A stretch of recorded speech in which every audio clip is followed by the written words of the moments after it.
Hey there, Hal here, and I'm so excited for this episode of the Take Your Shot podcast. I brought on Katy Murray from the Ginger Biz podcast, and we talk all about how to leverage your network using styled shoots. And so we go into the strategies behind hosting styled shoots and how that can help you not only get visibility in publications, but also leveraging and building your network. And so it is a really solid conversation, and I cannot wait to dive in. However, before we do so, I would love to take a quick moment to say, first and foremost, thank you so much for being here, whether this is your first time or you've been with us for the past year since we've launched.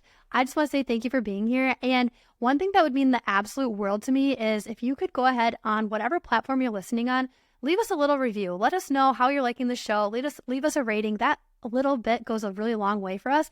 And then also, I would love to connect with you. I get to see every single week how many people are listening, but those are just numbers, and I would love to put a face behind those. And so let's connect on Instagram. You can just screenshot this episode, put it on your Instagram story, tag Take Your Shot Collective, send me a message at Take Your Shot Collective. I'd love to hear from you and just know how you're loving the podcast and how we can continue to serve you. So I'll see you there. And with that, let's dive into today's episode.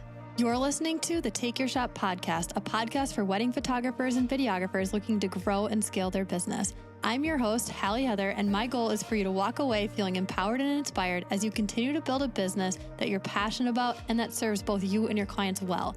So whether you're operating as a side hustle or you're looking for tips and tricks on how to improve and scale your business, you, my friend, are in the right place. You don't have to figure it all out on your own, and I'm so glad you're here. Welcome back to another episode of the Take Your Shot podcast. Today we've got Katy Murray, and she is an amazing, not only podcast host, but also she's got background in photography and human resources and all the things. And so Katy, welcome aboard. Do you mind introducing yourself and telling everyone a little bit about who you are and what you do? Yeah, absolutely. Thank you for having me on Take Your Shot. I'm really excited for this conversation. And it's always fun to talk to photographers because that's what I have been for over a decade.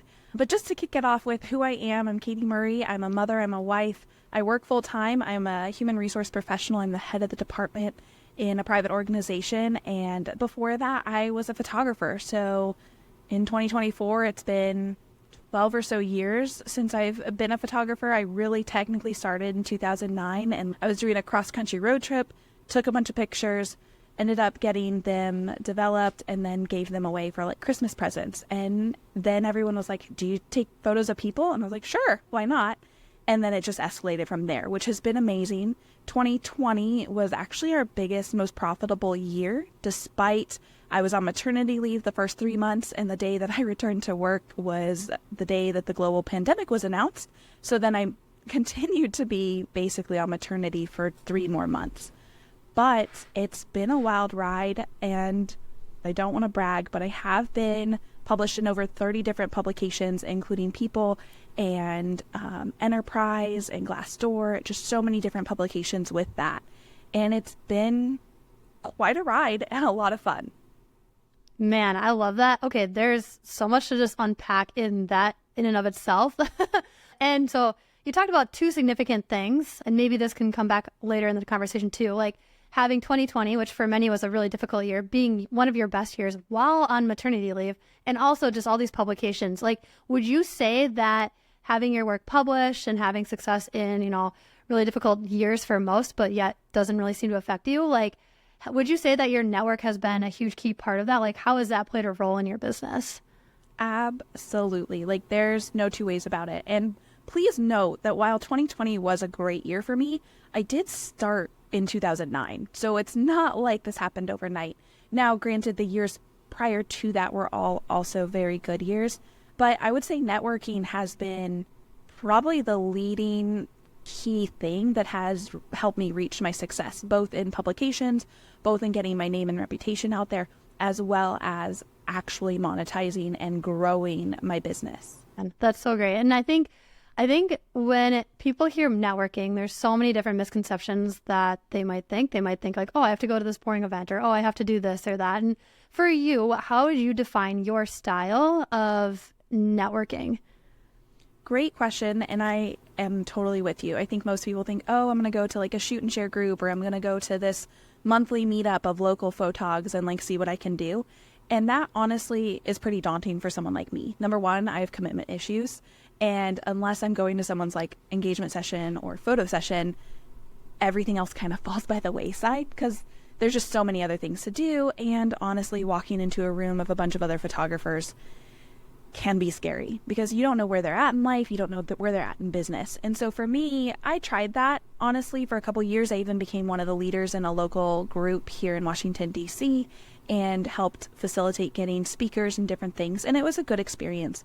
But I personally like to do things in roundabout ways. And so one of the main things, like real world examples I'd love to dive into, is styled shoots and what that did for me, but not in your traditional sense of like, let's do a styled shoot and build our portfolio. I didn't need to build a portfolio. What I wanted to do was build relationships. And so I did it kind of in that backdoor sort of different approach. And that's actually one of the topics I kind of want to dive into to give your listeners tangible things that they can try, whether it's styled shoots or building different networking opportunities for themselves. I love that. I love that. Yeah. And I think it's such an opportunity, especially in a industry where a lot of people live and connect online. Like social media is like a primary way where people connect. But when it comes to like networking and doing so in just like an out of the box, more intentional way, which is what you obviously do, I think that's great. And I think for so many people, they don't really know where to start with. So I would love to hear, like, for you, where do you recommend people start when it comes to just starting with a networking strategy? So for me, I started to realize that styled shoots were actually my favorite way to network. Now, a lot of people think of styled shoots like, okay, you're just trying to build your portfolio. You want to create the perfect image. And I really stepped away from that. My goal was not necessarily to plan the perfect styled shoot or to grow my portfolio to have a bride who's wearing a pink dress versus a white dress. So for me, my goal in styled shoots was strictly to network. And so what I was able to do with that is I'd reach out to other industry experts and say, hey, I want to do this styled shoot. We're going to have a theme. But really, it got me in front of them and it got them in front of me. And so what I was able to do is kind of from there decide who I wanted to grow those relationships with. I love that. And so like, as you're kind of going through the process of planning a styled shoot, let's kind of like walk through that. So like, how do you first know what you're going to do and then who you're going to partner with? So when I first started, I was like, oh, I have ideas. And if I have ideas, it's going to be way easier to niche down a group to come to a common ground. Then as I grew who I was working with, so let's say my first styled shoot, I'm like, I want it to be whimsical, nature vibes, kind of Anna Green Gables sort of thing. So then I would plan that out, get all the logistics, and have kind of a style board or a vision board. And then I'd reach out almost to the masses, again, to start, to see who wanted to participate. Now, one of the problems with that is sometimes I'd have multiple people fire back and be like, I can do the cake. And someone else say, I can do the cake. And then it was logistics. Then you dive into logistics. But as I grew that network and continued to grow basically the styled shoot, let's just say hypothetically, I had a group of 15 vendors and 9 of them I vibed really well with, and we decided we love doing this, let's do another one. Then we'd fill in those other 7 or 8 that we need to fill the gaps with. And we could then work as a team and a collaborative to decide on the theme. So maybe you really wanted to fill out your nighttime portraits. And so we decided to do it more towards sunset and kind of adapt to that. And then you build it from there. But meanwhile, the entire time you're sort of analyzing all the vendors to be like, are they who I want to work with on wedding days? Are they going to help grow my business? Am I going to be able to confidently refer people to them? And that's where that networking kind of comes into play with the coordination piece. Totally. And then, so like just kind of talking through some of the like goals going into it. So you talked a little bit earlier about, being published in all these different magazines and publications. Is your goal outside of networking to also get published with some of these styled shoots, or is it building those connections to then help you get real weddings? Yeah, great question. So generally speaking, for an actual client's wedding, my sole goal is to serve the client. So I don't think about, is this going to be perfect for a magazine spread or anything like that. Styled shoots is where I focus that because I find that that's more for me versus for the client. But I have went into it at times with the sole purpose of I want to get this published. And so there were days when I was like, no, I want to get featured in X blog or X magazine. And so I have to do it this way. But there's also times when I'm like, no, I'm just here to have fun. And if something comes of it, it comes of it.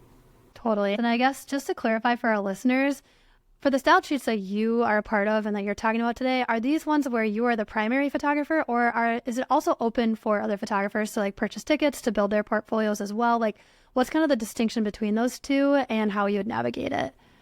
Oh, that's another awesome question. So I've done 3 different types. I've done where I'm exclusive. I've done where a couple other photographers come, but for no price tag. They're just an extension of me for an easy way to describe it. And then I've done it where it's more like a workshop where they get to come in and do a content day. I would say that generally speaking, everything I've talked about is more towards just me as the photographer, but I think you could easily piggyback 2 or 3 others on if you wanted to make it a little bit more collaborative and have a little bit more fun with it. And then the third option of doing it is on almost like a content day or workshop.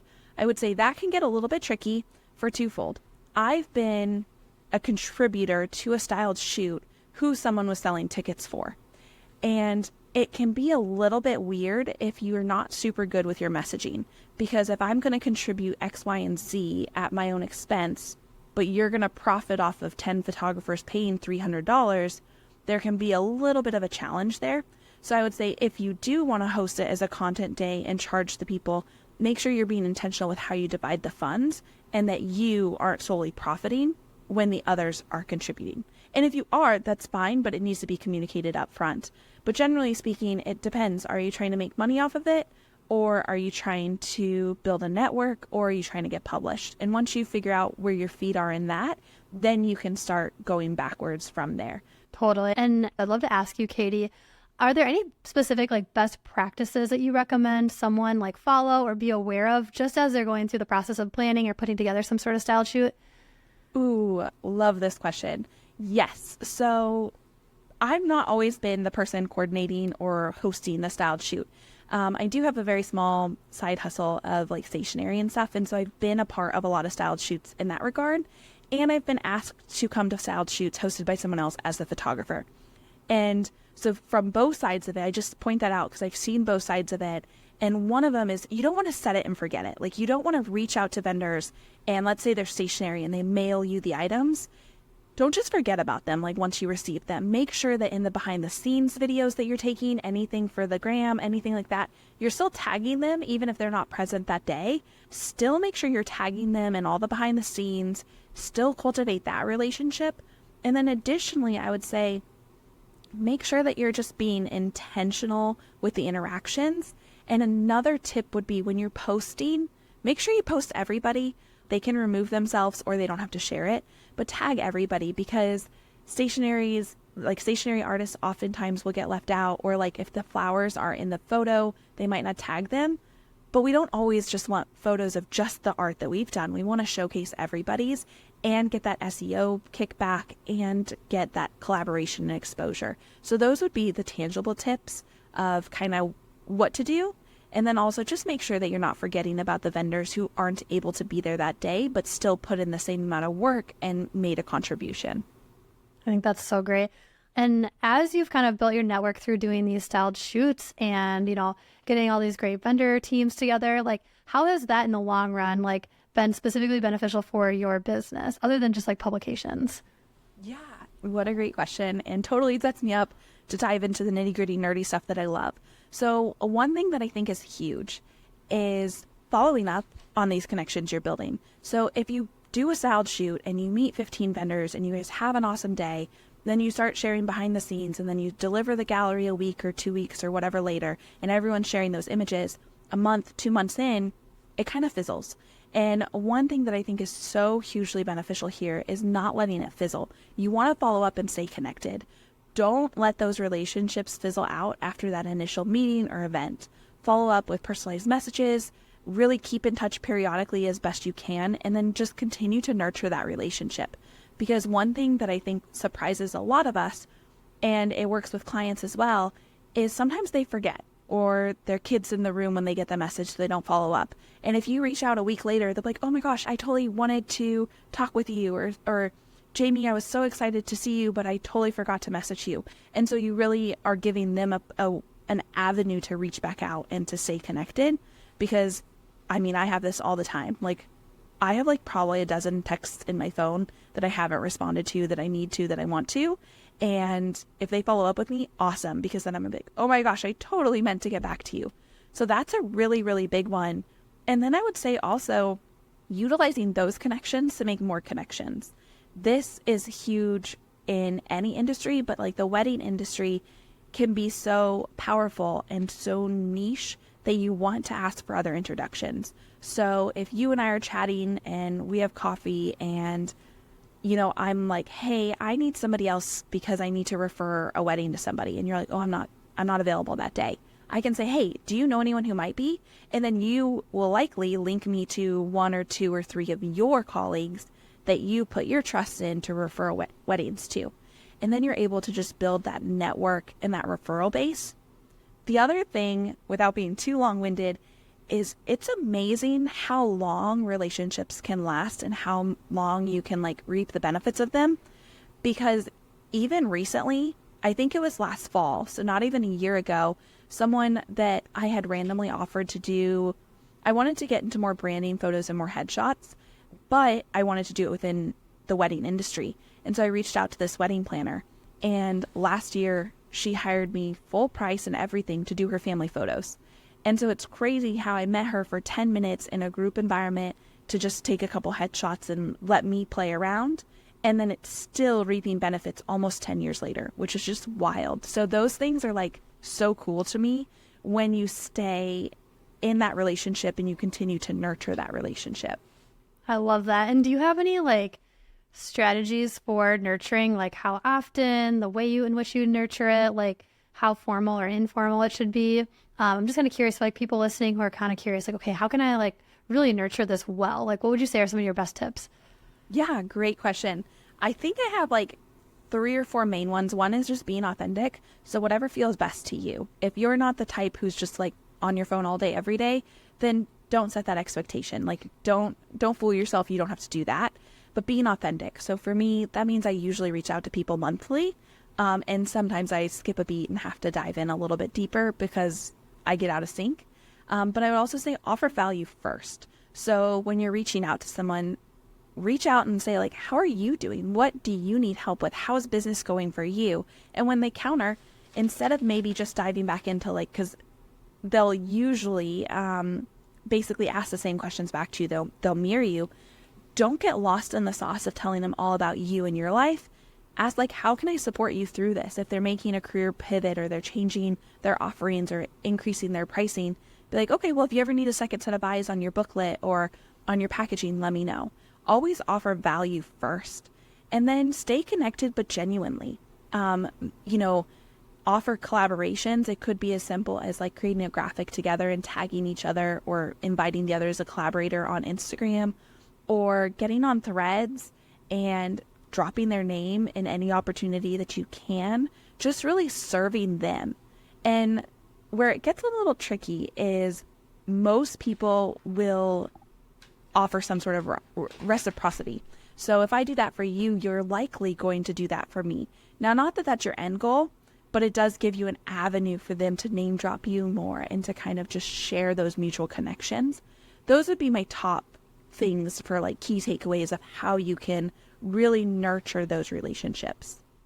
Totally. I think that really paints a great picture of just like how you can do that in a way that just feels natural and authentic, and that like obviously works for like your communication style. So I think that's really great. And like, would you say there are certain types of relationships that are more beneficial than others? And like, how do you determine which ones are the ones worth like investing most into? Like, is it the specific type of vendor or is it a specific type of personality? Like, how do you kind of figure out where to best invest your time?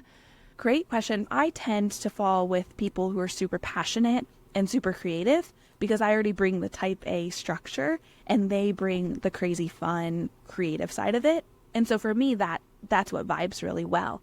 And I wouldn't even say that you have to be specific as in building relationships with other wedding photographers or just wedding planners or just stationery or just florals. Just look at the personality and see how that vibes. I know at least back when I was doing a lot more styled shoots, people were always like, oh, you want to build a relationship with the coordinator because they're the first one to get booked. So then they're going to refer to you first. But that's not entirely true. And not everyone follows the exact pattern of like coordinator, florist, photographer, dress, like that. So I've worked with like dress shops. I've worked with stationery, even though statistically stationery is one of the last to be booked. Just because for me, It works better that way. Plus, the last thing I'll say for personality wise is, let's say you find an amazing florist, but personality wise, you guys don't necessarily vibe super well. The clients that they'll refer to you are probably not going to fall into your ideal clients because they're going to just be a different personality type. Just like the clients that I book probably wouldn't fall in line with them, because like my clients love that I'm type A and very structured, and I give them a tentative timeline and help them work through all the kinks of their wedding day from a logistical standpoint.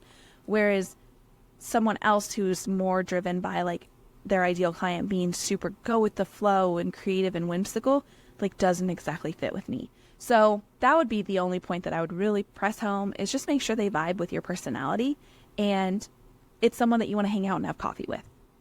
Totally. And I think that comes back to just the authenticity too. Like you're building and maintaining a genuine connection, and you don't want to like try to force something that doesn't feel authentic or doesn't feel like it'll be a good long-term fit. Like you kind of want it to like play into that effortless, like we actually genuinely enjoy each other and like actually have a relationship with them. So I love how you highlighted that. And, you know, with that, I'm sure comes like, you know, you got to find the right people. You got to do a lot of different things to kind of get to this point. It doesn't just happen overnight.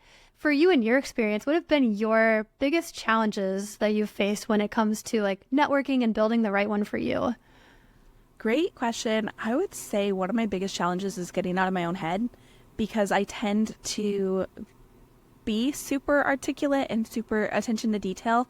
And so I set those expectations kind of high. So I need to like chill out.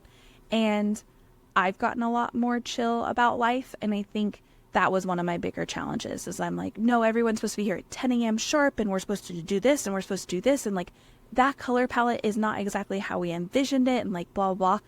And just let all that go. Who cares? Like, we're here to have fun. We're not serving a client. It is almost like a fun test run of trying new things for those styled shoots or for those networking events. And the other thing that I find in my more slower / one-on-one approach that I've done with networking over the last 4 years is, when you walk into someone's house, you're sitting there thinking like, am I supposed to take off my shoes? Did I dress appropriately? Do I like put my feet on the couch? I want to be friendly to their dogs. Whereas when that person has someone walk in their house, they're like, is my house clean enough? Do I offer them a drink? Am I too attentive? And so we're all in our own heads. And so I think, again, my biggest challenge is just letting that go and being like, hey, come on in, kick your feet up. Do you want a drink? The fridge is open. I'll grab you whatever you want. But if you want something else, grab it. Like, and just being, that's me. I'm wearing sweats right now. Like, I'm a comfortable, chill, relaxed person, and getting in my own head thinking that I have to like serve them and have the best glassware and all these things really debilitates the connection that I can make. And so I think for all your listeners, like, just chill out. Don't sweat it. Just have fun and be yourself. And if yourself is a little stressed and like hyper, that's okay too. But just roll with it and know that the other person is just there to make a connection with you. I love that. And I think it goes to show like everyone kind of overthinks these things at some point, right? Like you kind of have to start exercising that muscle too, and just kind of get started with it. So I love everything that you've shared today. And for people who are hoping to take the next step for themselves in this area of their business, like what would you say are like some tangible things that they can do today to start getting the ball rolling when it comes to networking? Great question. I would say get into Instagram or Threads and send a couple of voice memos to people. Like, get on Instagram and somebody that you haven't interacted with for a while, send them a message or send them a voice memo. I love to send voice ones because I just feel like they can hear my excitement more, and just check in on them. That would be number one. Number two, I would say, is just start like tagging friends and different vendors that you love on Threads. Like, we're all scrolling on Threads nowadays. And if they're like, hey, does anyone know a great wedding planner or an awesome podcast or whatever, take your shot, like put it in there, network even outside of yourself and out of your own niche so that you can kind of play with it and have fun. And even if it's stepping outside of your comfort zone a little bit, find ways that you can start working on those connections. I love that. Thank you so much. I really appreciate you, Katy, just coming on the show and sharing about all your experience with networking and hosting styled shoots, and just like how that's really done so much for you and your business. Like, seriously, that's so awesome. And for people who want to learn more, where can they find you and what types of things do you offer? Thank you for asking that. They can link up with me on Instagram at Ginger Biz, which is GingerBiz. I'm on there a lot, but you can also just go to my website, www.katymurrayphotography. That's KATYMURRAY photography.com. And then the last one is Katy & Co., which is my virtual assisting firm. I have a team that works with me, and we offer certain elements of virtual assisting, primarily focusing on social media management and Pinterest management. So if you're a photographer and you're like, I have so many photos, but I don't have the words or I don't have the time, hit us up. We love to blog. We love to do Pinterest. We're all about Instagram, and we're happy to help. I love that. There's so much there, Katy. So for those of you listening, go check her out. We'll got her linked in the show notes, and there's so much to connect with her on. So please go do that. And yeah, we just really appreciate you coming on today, Katy. Thank you so much. And for those of you listening, we'll see you next week.